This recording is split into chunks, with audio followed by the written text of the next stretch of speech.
It's Penny and the Professor. What's new? What's new? What's new with you? When Penny has a question, the Professor has an answer. She likes to help out everyone. That curious penguin asks all the right questions to help us all learn right along.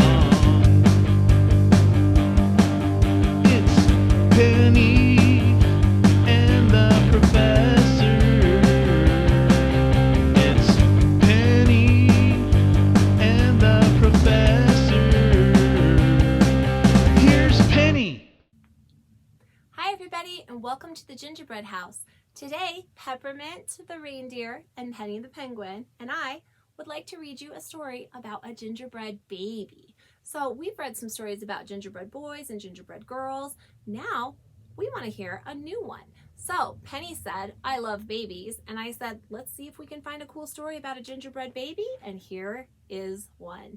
It's called Gingerbread Baby and it's written by Jan Brett. It's also illustrated by Jan Brett. Here we go. Gingerbread Baby by Jan Brett. It was cold outside. It was warm inside. A fine day for gingerbread, Marti thought. Marti's mother put the big blue bowl on the table and lit the stove. Marti took down a worn-looking cookbook with old-fashioned writing on the cover. He opened it up to the page that said Gingerbread Boy. It's a good place to start. Get the recipe, right? Here we go. They measured and mixed. Marti rolled the dough into the shape of a gingerbread boy and they popped him in the oven. Bake a full 8 minutes. No more, no less. Do not peek, the recipe read. Marti listened to the clock. Tick, tock, tick. 1 minute. 2 minutes, 3, 4, 5. Marti couldn't wait any longer. He opened the oven door to take a peek. Instead of a gingerbread boy, out jumped a gingerbread baby. He pranced around the big blue bowl. I'm the gingerbread baby, fresh from the pan. If you want me, catch me if you can. Marti's mother reached for the gingerbread baby to put him back into the oven, but he ran all around the kitchen. The door opened and in came Marti's father. What's that delicious smell? He asked as the gingerbread baby tumbled through his legs and outside into the yard. I think I feel an adventure coming on. He ran by the tabby cat. She twitched her tail and sprang at him. They rumbled and tumbled, but the gingerbread baby came out on top. He ran toward the garden wall. The dog caught a whiff of tasty ginger and sniffed along behind him. But the gingerbread baby was halfway up when the dog caught up. He barked and barked as the gingerbread baby climbed over the wall. Good climber. Marti was still inside.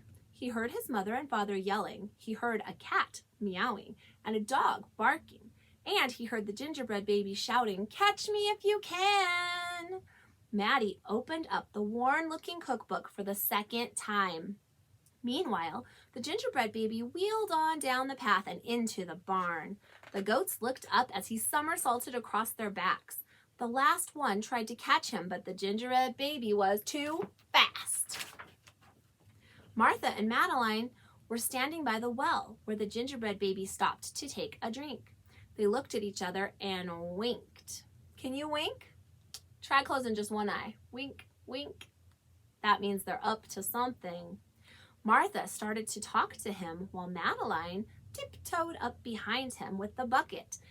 But they couldn't fool the gingerbread baby. Wait till you see what happens. He took a braid from Martha and a braid from Madeline and tied them in a knot and ran down the road. Back in the house, Marti stirred, mixed, and rolled the dough. He shaped it, put it in a pan, and into the oven. Tick, tock, tick. 8 long minutes. This time he didn't peek. "I will catch him if I can," Matty said to himself. As he was bouncing along, the gingerbread baby saw a farm wagon just ahead.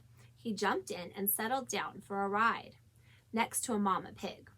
The smell of gingerbread was too much for her. She tossed him high in the air, closed her eyes, and opened her mouth, but the gingerbread baby twisted in the air and came down hard on her porky snout.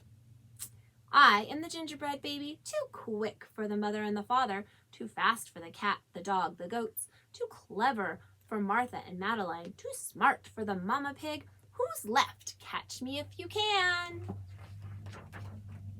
Feeling smug, the gingerbread baby strolled along by himself until he came to a bridge that crossed over to the village. Just as he got to the middle, he heard running feet behind him and saw a crowd of villagers ahead of him. The gingerbread baby was trapped. He jumped up onto the railing, backflipped through the air, and landed on a chunk of ice floating down the river. The ice bobbed along with the gingerbread baby dancing on top and singing in a loud voice. "Look at me, and what do you see? The best gingerbread baby ever."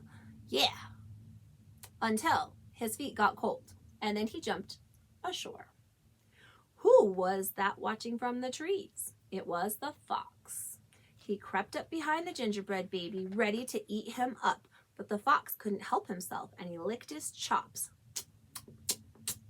Smack, smack. The gingerbread baby heard him and ran as fast as he could. Just when the fox was catching up, the gingerbread baby saw the milk and cheese man with his can of milk, the perfect hiding place, he thought.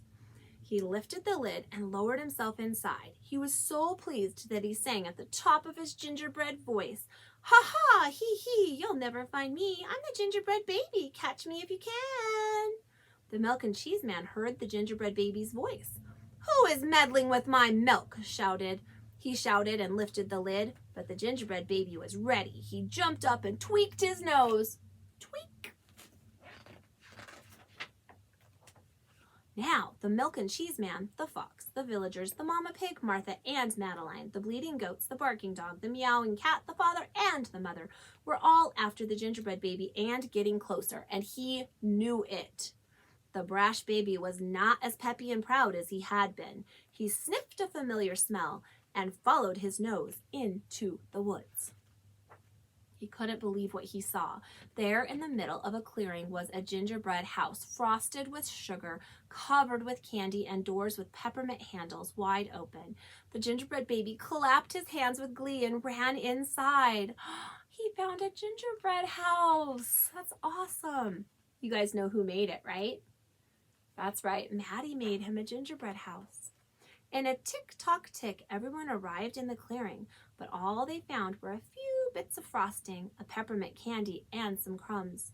The father exclaimed, "The gingerbread baby has finally met his match." "I wonder who it was," the mother said. "Let's go home and tell Matty." "Hello, Matty," his father said when they got home. "We never did catch that gingerbread baby. All we found were some crumbs in the snow." "I see you have been busy," his mother said, looking at the gingerbread house Matty was holding. "Too bad we never caught that gingerbread baby." "Yep, too bad," said Matty.